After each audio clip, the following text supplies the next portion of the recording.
Hello दोस्तों, आज हम लोग सब्जेक्ट वर्ब एग्रीमेंट करेंगे। जैसा कि नाम से पता चल रहा है, सब्जेक्ट और वर्ब जो है किसी सेंटेंस में एक दूसरे के साथ अग्री करने चाहिए, सहमत होने चाहिए। कहने का अर्थ है, जैसे आप एक एग्जांपल लीजिए, राम लिखता है। यहाँ सब्जेक्ट क्या है? राम है ना।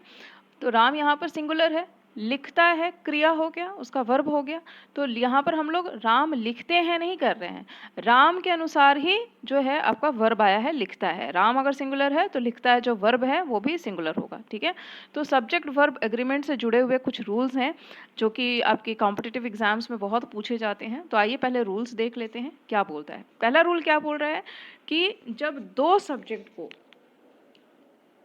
एंड जोड़ता है तो वहां पर जो आपका वर्ब होता है वो आपका बहुवचन में प्रयोग होता है ना। यहाँ देखिए क्या लिखा है, जब दो सब्जेक्ट्स को एंड जोड़ता है तब वर्ब या क्रिया बहुवचन में प्रयोग होता है। एग्जाम्पल आप देख लीजिए नीचे, Ram and Shyam are good friends, है ना। तो यहाँ पर राम एक अलग सब्जेक्ट है और श्याम एक अलग सब्जेक्ट है ना। और इन दोनों को कौन जोड़ रहा है? एंड जोड़ रहा है, करेक्ट। इसीलिए यहाँ पर जो वर्ब आपका आया है वो वर्ब आपका हो जाएगा आर। क्यों? क्योंकि यहाँ पर दो सब्जेक्ट है, राम और श्याम, और इन दो सब्जेक्ट को कौन जोड़ रहा है? एंड जोड़ रहा है, राइट। समझ में आया ये? अब आ जाते हैं नेक्स्ट रूल में। रूल नंबर 2 क्या बोल रहा है? When two singular nouns joined by and refer to the same person or thing, the verb is singular। ऊपर अगर आप देखोगे हिंदी में उसको ट्रांसलेट किया गया है, क्या लिख रहा है? जब दो एक वचन संज्ञा को and जोड़ता है, ठीक है, तो और एक ही इंसान या वस्तु के बारे में बताता है, तब क्रिया एक वचन या सिंगुलर प्रयोग करेंगे। कहने का मतलब क्या? एक ही इंसान के बारे में दो अलग तरीके से बताया जा रहा है ना। जैसे आप एग्जाम्पल में देखो, द कैप्टन, ये यहाँ पर the captain and coach of the team has been sacked. क्यों ऐसा लिख रहा है? द कैप्टन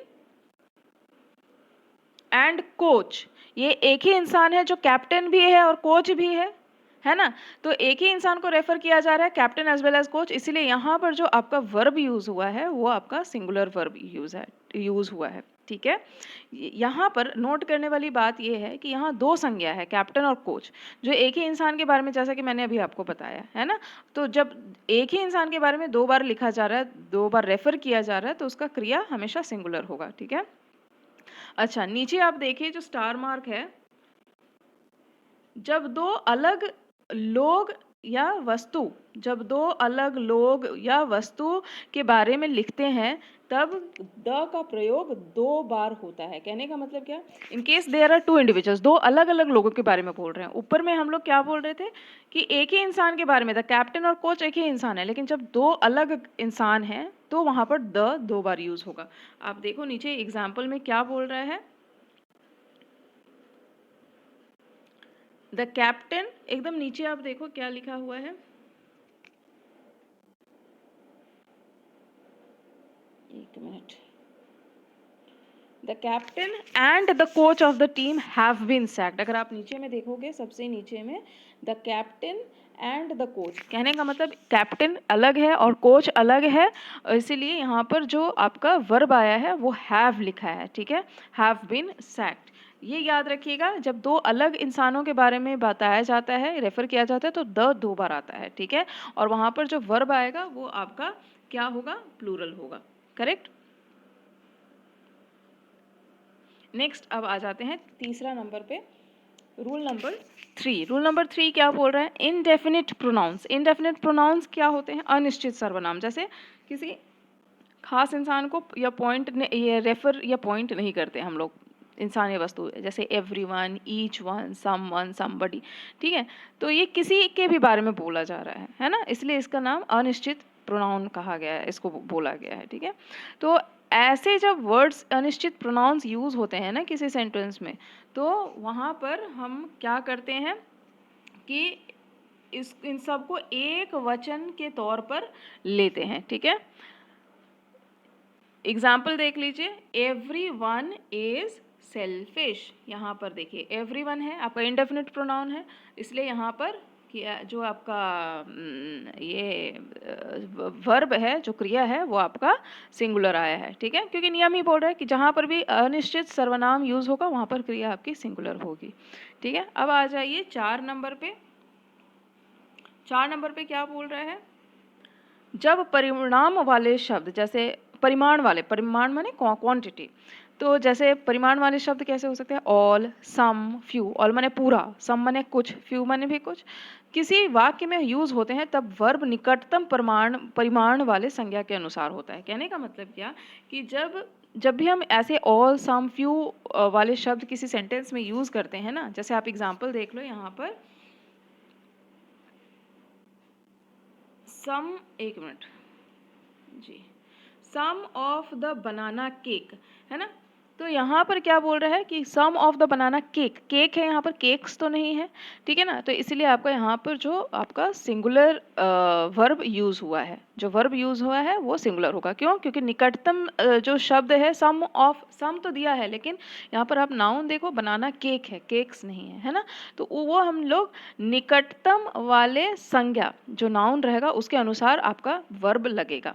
उसी तरीके से आप एग्जाम्पल नंबर 2 में देखो क्या बोल रहा है कि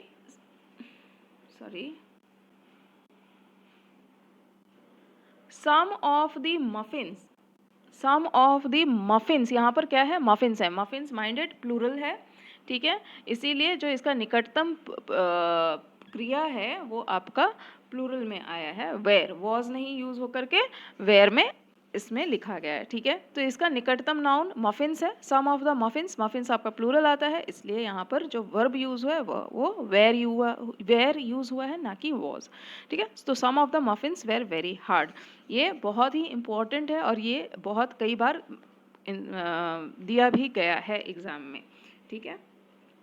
अब आ जाते हैं रूल नंबर 5 में। रूल नंबर 5 क्या बोल रहा है, जब दो सब्जेक्ट्स को आइदर और या नाइदर नॉर जोड़ता है, जैसे ये वाला देखिए रूल नंबर 5 क्या बोल रहा है, जब दो सब्जेक्ट्स को आइदर और या नाइदर नॉर जोड़ता है तब उस वाक्य में प्रयोग की जाने वाली क्रिया अपने निकटतम संज्ञा के अनुसार प्रयोग की जाएगी। कहने का मतलब क्या, when two subjects are joined by either or neither nor for two different person, दो अलग इंसानों के लिए जब ये यूज होता है तो वर्ब वो अग्री करेगा इन पर्सन या नंबर, माने प्लूरल या सिंगुलर किस पर डिपेंड करेगा, जो उसके निकटतम का नाउन है। कहने का मतलब अगर आप यहाँ पर देखो एग्जाम्पल, तो वहाँ पर क्या बोल रहा है, neither you nor your students have eaten, क्यों, नाइदर यू, ना ही तुम तो सिंगुलर है, नॉर योर स्टूडेंट्स, स्टूडेंट्स क्या है यहाँ पर, प्लूरल है, तो स्टूडेंट्स यहाँ निकटतम नाउन है, इसलिए यहाँ पर जो आपका वर्ब यूज हुआ है वो हैव यूज हुआ है निकटतम नाउन के लिए, जो कि स्टूडेंट्स है, ठीक है, स्टूडेंट्स प्लूरल है, इसलिए आपका जो वर्ब जो यूज हुआ है वो प्लूरल है, ठीक है।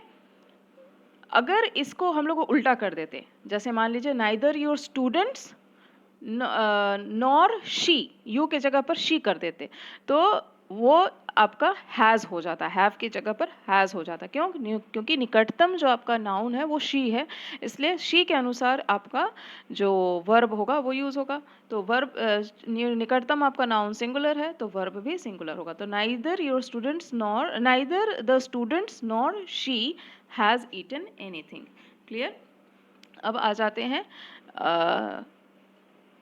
हाँ, यहाँ पर ऊपर नोट करने वाली क्या बात है, देखिए मैंने रेड कलर से उस पर ऊपर में लिखा हुआ है नोट, ये क्या बोल रहा है, हमेशा याद रखिएगा जब आइदर या नाइदर अकेले प्रयोग होता है तब क्रिया सिंगुलर होगी। जैसे बोलते हैं ना कि आइदर ऑफ द बुक, जैसे आप एग्जाम्पल में देखो यहाँ पर आइदर, सिर्फ यहाँ पर आइदर और नहीं है, सिर्फ आइदर है या फिर नाइदर, ठीक है। जब ये अकेले यूज होता है तब जो वहाँ पर आपका जो वर्ब होगा वो आपका सिंगुलर वर्ब यूज होगा, ठीक है। तो either of the books is for math preparation, ठीक है। Neither of the students was present, जैसे हम लोग बोलते हैं, ठीक है, कोई दोनों में से कोई भी स्टूडेंट प्रेजेंट नहीं था, ठीक है। तो ये याद रखिएगा, बहुत इंपॉर्टेंट है, आता है बराबर, ये सब काफ़ी बार पूछे जाते हैं, इनफैक्ट हर एक एग्ज़ाम में आप देखोगे एसएससी साल में लगभग 5 से 6 एग्ज़ाम कंडक्ट करती है, जिसमें एक ना एक किसी एग्ज़ाम में आपको मिल ही जाएगा इन सब पे क्वेश्चंस, ठीक है। अब आ जाते हैं रूल नंबर 6। रूल नंबर 6 क्या बोल रहा है कि जब किसी वाक्य में अ नंबर ऑफ हो, ठीक है ना, तो दिया हो तो वहाँ पर जो अ नंबर ऑफ मतलब एक से ज़्यादा, अपने में ही समझ में आ रहा है ये कि एक से ज़्यादा है, तो वहाँ पर आपकी क्रिया क्या होगी, प्लूरल होगी, ठीक है ना। वहाँ पर क्रिया जो होगी वो आपकी प्लूरल होगी। For example a number of students have gathered near the park, यहाँ पर a number of students, definitely एक से ज़्यादा स्टूडेंट्स हैं, है ना, तो इसीलिए यहाँ पर जो आपका वर्ब आया है ना, ये यहाँ पर हैव आया है, क्योंकि एक से ज़्यादा स्टूडेंट्स हैं, इसलिए आपका क्रिया जो है वो प्लूरल है ना। तो a number of students have gathered near the park.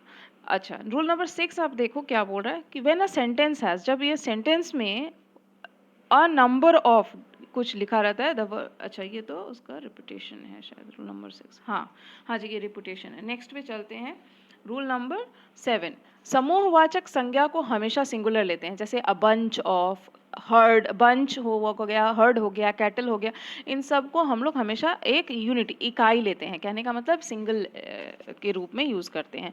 जैसे आप एग्जाम्पल में देखो, ये सब आपका कलेक्टिव नाउन है, वैसे तो समूहवाचक संज्ञा कलेक्टिव नाउन को ही बोलते हैं। तो अगर आप यहाँ पर नीचे एग्जाम्पल देखो क्या बोल रहा है, the committee has accepted your resignation. तो द कमिटी पूरा कमिटी को एक लिया जा रहा है, इसलिए यहाँ पर हैज़ आया है, ठीक है। कमिटी एक लिया जा रहा है सिंगुलर, इसलिए यहाँ पर जो आपका क्या बोलते हैं जो आपका क्रिया है वो हैज़ यूज़ हुआ है, ठीक है। लेकिन यहाँ पर सबसे बड़ा कैच ये है कि जब उस इकाई में सदस्यों के बारे में बोलते हैं या व्यक्त किया जाता है किसी सेंटेंस में, तब जो क्रिया होगी प्लूरल में होगी। फॉर एग्जाम्पल अगर आप नीचे देखोगे, द कमिटी मेंबर्स, है ना, यहाँ पर देखो आप नीचे कमिटी मेंबर्स बोला है, तो खाली कमिटी नहीं, मेंबर्स भी जो सदस्य हैं, तो एक से ज़्यादा सदस्य, सीधा सीधी समझ में आ रहा है। तो वहाँ पर आपका जो ये क्या बोलते हैं वर्ब जो होगा वो आर हो जाएगा, कहने का मतलब प्लूरल हो जाएगा। क्यों? क्योंकि यहाँ पर कमिटी मेंबर्स बोला गया है, जाहिर साफ समझ में आ रहा है, यहाँ पर एक से ज़्यादा मेंबर्स हैं इसीलिए, ठीक है। अच्छा, रूल नंबर 8 देखिए क्या बोल रहा है कि जब दो सब्जेक्ट को as well as, with, along with, ये सब जब यूज़ होते हैं या जोड़ता है, तब उसमें क्रिया पहले सब्जेक्ट के अनुसार होती है। कहने का मतलब क्या, देखिए आप एग्जाम्पल में क्या बोल रहा है, रीता, रीता क्या है आपका सिंगुलर है, अलोंग विथ जैसा कि आपका रूल में है, अलोंग विथ यूज़ किया गया है। Her friends has won the prize. अच्छा, एक यहाँ पर समझने वाली बात है, यहाँ पर फ्रेंड्स जब दिया है तो यहाँ पर हैज़ क्यों आया, बहुत ही आसान है। यहाँ पर अगर आप अलोंग विथ को हटा दें तो क्या सेंटेंस बनता है, Rita her along with her friends अगर आप हटा दो तो क्या सेंटेंस बनता है, Rita has won the prize, है ना। तो यहाँ पर रीता के बारे में बोला जा रहा है, ना कि उसके दोस्तों के बारे में बोला जा रहा है। रीता ने अपने दोस्तों के साथ प्राइज जीता है, अगर आप इसको हिंदी में अनुवाद करेंगे ना, तो रीता के बारे में बोला जा रहा है, इसीलिए यहाँ पर जो आपका वर्ब जो है वो सिंगुलर में आया है, ठीक है। अच्छा, रूल नंबर 9 आप देखो क्या बोल रहा है, मेनी संख्या बताता है, जबकि मच जो है मात्रा बनाता है। तो मेनी जब भी यूज़ होगा उसमें जो आपका क्रिया जो होगा वर्ब आपका प्लूरल यूज़ होगा, और मच में क्या होता है, सिंगुलर वर्ब यूज़ होता है। जैसे आप नीचे सबसे नीचे एग्जांपल्स देखो, many of the bananas were ripe, काफ़ी सारे बनानाज जो थे वे आपके क्या थे, पके हुए थे, है ना। और लास्ट में सबसे देखो, much of the milk, milk को तो काउंट नहीं कर सकते, मच वहाँ आता है जहाँ पर हम लोग अनकाउंटेबल नाउन के लिए आता है, कहने का मतलब, है ना। तो मिल्क को तो काउंट नहीं कर सकते, इसलिए much of the milk was wasted. समझ में आई। तो ये आपका बहुत ही आसान है रूल नंबर 9। नंबर 10 में आ जाइए, देखते हैं क्या बोल रहा है, सापेक्ष सर्वनाम। सापेक्ष सर्वनाम किसको बोलते हैं, रिलेटिव प्रोनाउन, ठीक है। हमेशा अपनी पूर्ववर्ती या एंटीसीडेंट संख्या या व्यक्ति के अनुरूप प्रयोग होता है या होगा। कहने का मतलब क्या, आप एग्जाम्पल में देखो क्या बोल रहे हैं, ये एग्जाम्पल है, he is one of those main, main है, तो आप यहाँ पर नियरेस्ट क्या बोल रहे हैं, यहाँ पर नाउन है, मेन है, मेन क्या है, सिंगुलर तो नहीं है, प्लूरल है ना। तो इसीलिए हु नो, यहाँ पर जो आपका क्रिया आएगा, वर्ब जो आएगा वो नो आएगा, क्योंकि वो अकॉर्डिंग टू मेन यूज हुआ है, ठीक है। तो एंटीसीडेंट माने लास्ट वाला हम लोग ये देखेंगे, ही नहीं देखेंगे, ठीक है, मेन देखेंगे। यहाँ पर प्रोनाउन है ही, और शुरुआत में अगर आप देखोगे तो ही दिया है और मेन दिया है ना। तो एंटीसीडेंट माने लास्ट वाला, दूसरा वाला देखेंगे। तो he is one of those main, ये उन लोगों में से हैं। तो लोग यहाँ पर प्लूरल है, हु नो, नोज ना होकर के नो हो जाएगा, ठीक है। अच्छा, अब यहाँ पर नोट करने वाली क्या बात है कि जब few, many, several, both, all, some का प्रयोग किसी काउंटेबल नाउन के साथ करते हैं, तब क्रिया क्या होती है, हमारी प्लूरल यूज होती है, ठीक है। आप सबसे नीचे एग्जांपल्स देखिए, some of, some men are needed for the battle. Some यहाँ पर ऑफ कोर्स ये सब काउंटेबल नाउन्स है ना। तो इसीलिए आराम से ये समझ में आ रहा है कि कुछ लोगों की ज़रूरत है, तो एक से ज़्यादा लोगों की ज़रूरत है, इसलिए यहाँ पर जो आपका वर्ब जो आया है वो आर हुआ है, ठीक है। अब आ जाते हैं आज के लास्ट पॉइंट में। जब few, many, several, both, all, some का प्रयोग होता है, जो कि असंख्येय संज्ञा है, माने इसको काउंट तो नहीं कर सकते हैं, ठीक है, तब वहाँ पर आपका जो वर्ब या क्रिया होती है वो आपकी क्रिया सिंगुलर यूज होती है, ठीक है। ये बहुत इंपॉर्टेंट है, याद रखिएगा। क्या बोल रहा है, मैं फिर से बोलती हूँ, few, many, several, both, all, some, ये हम कहीं ना कहीं काउंट नहीं कर सकते, जैसे फ्यू नहीं काउंट कर सकते, है ना। तो ये सब जो है असंख्येय, ये अनकाउंटेबल नाउन में आता है, ठीक है। तो वहाँ पर आपका जो आपका क्रिया होगा, आपका जो वर्ब होगा वो सिंगुलर यूज होगा। एग्जाम्पल देख लीजिए, सम मिल्क इज स्पॉइल्ड। यहाँ पर क्या बोल रहा है, सम मिल्क, मिल्क को काउंट कर सकते हैं क्या, नहीं, बिल्कुल नहीं कर सकते। इसलिए यहाँ पर जो आपका क्या बोलते हैं, जो क्रिया है आपका वो इज यूज हुआ है ना। आप नोट में भी नीचे देखिए, ब्रैकेट में मैंने लिखा हुआ है, here milk is uncountable noun, इसलिए यहाँ पर जो आपका क्रिया है आपका इज यूज हुआ है, सिंगुलर वर्ब है, ना कि प्लूरल, ठीक है। Thank you friends. और इसके ऊपर मैं जल्दी ही कुछ एक्सरसाइजेस भी लाऊंगी जो पिछले साल मैंने प्रीवियस ईयर्स में पूछे गए हैं, और बहुत सारे क्वेश्चंस यहाँ से पूछे जाते हैं, चाहे आप एरर करेक्शन में देख लीजिए या फिर फिल इन द ब्लैंक्स या इम्प्रूवमेंट में, सेंटेंस इम्प्रूवमेंट में, ये सब काफ़ी सारे क्वेश्चंस पूछे जाते हैं। तो आज के लिए यहीं तक रखती हूँ। Thank you so much and good bye.